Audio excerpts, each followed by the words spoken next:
dreams, and I've chased your wild gooses, and this attitude of yours I say must go. In some capacity, I've been a storyteller my entire life, but professionally I've been doing it for 30 years. I bought my first guitar when I was 20, taught myself some chords, and immediately I knew that telling stories through song was something I wanted to do. So I jumped in, and for 20 straight years, that's how I earned my living. But in 2008, I had a really bad experience with an airline.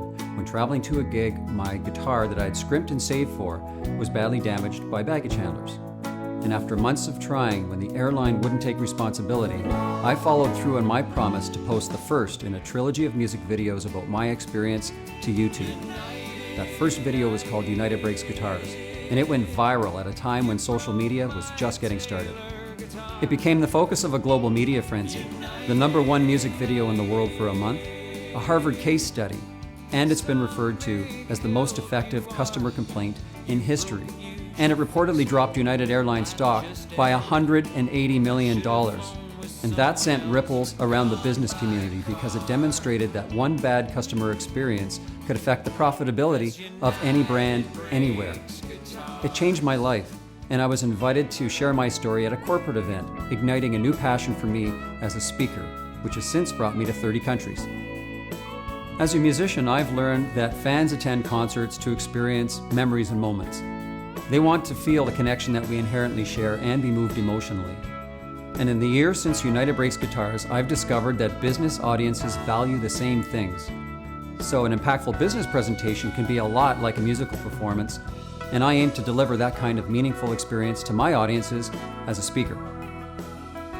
Not surprisingly, the media painted my story as a classic David and Goliath confrontation. And there's value in that perspective as a cautionary tale around the need to take care of every customer. But to me, that's not what United Breaks Guitars has been about at all. To me, this story is about brand building, not brand bashing. And here's why. I believe that all of our brands, our corporate and personal ones, they all rest upon the stories of other people. Because if our brands rest upon the stories of other people, then becoming successful in business is really a matter of becoming a more effective storyteller. And anyone can do that.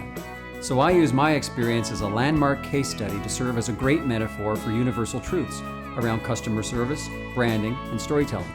And I interweave those insights into my talks.